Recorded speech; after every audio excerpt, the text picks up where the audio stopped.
Heredity and Opportunity. You are not barred from attaining greatness by heredity. No matter who or what your ancestors may have been, or how unlearned or lowly their station, the upward way is open for you. There is no such thing as inheriting a fixed mental position. No matter how small the mental capital we receive from our parents, it may be increased. No man is born incapable of growth. Heredity counts for something.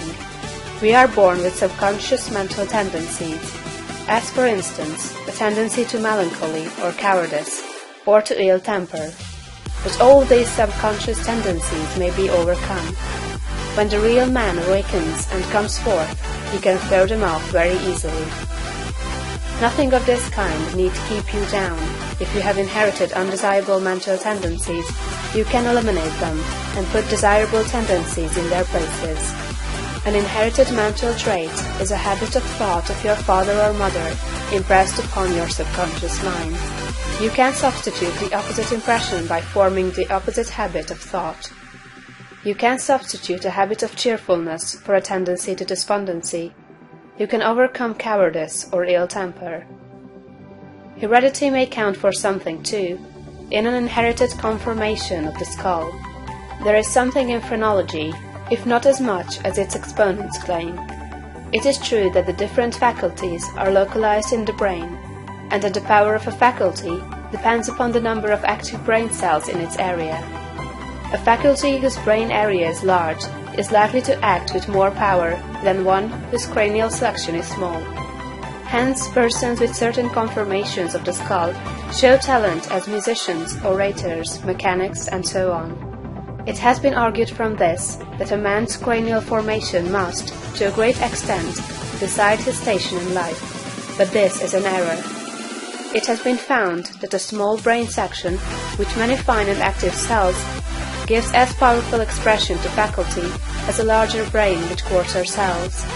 And it has been found that by turning the principle of power into any section of the brain, with the will and purpose to develop a particular talent, the brain cells may be multiplied indefinitely.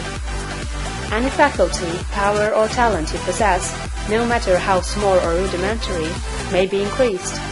You can multiply the brain cells in this particular area until it acts as powerfully as you wish.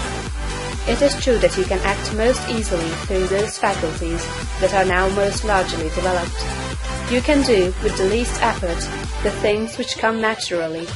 But it is also true that if you make the necessary effort, you can develop any talent. You can do what you desire to do and become what you want to be. When you fix upon some ideal and proceed as hereinafter directed, all the power of your being is turned into the faculties required in the realization of that ideal. More blood and nerve force go to the corresponding sections of the brain, and the cells are quickened, increased, and multiplied in number.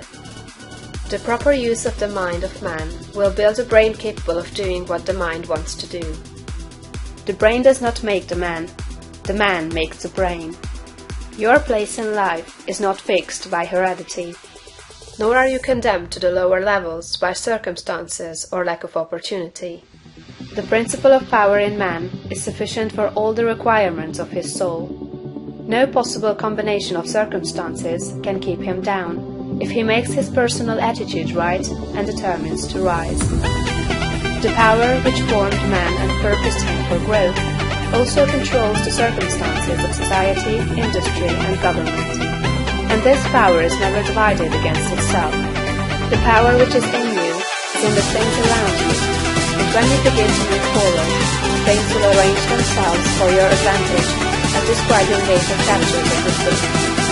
Man was born for growth, and all things external were designed to promote his growth.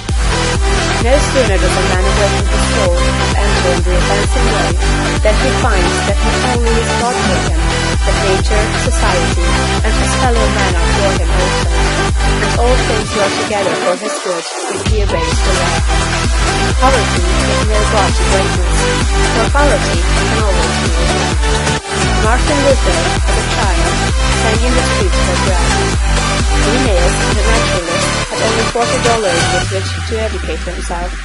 He mended his own shoes, and often had to beg meals from his friends. Hugh Miller, apprenticed to a stonemason, began to study geology in a quarry. George Stephenson, inventor of the locomotive engine and one of the greatest of civil engineers, was a coal miner working in a mine when he awakened and began to think.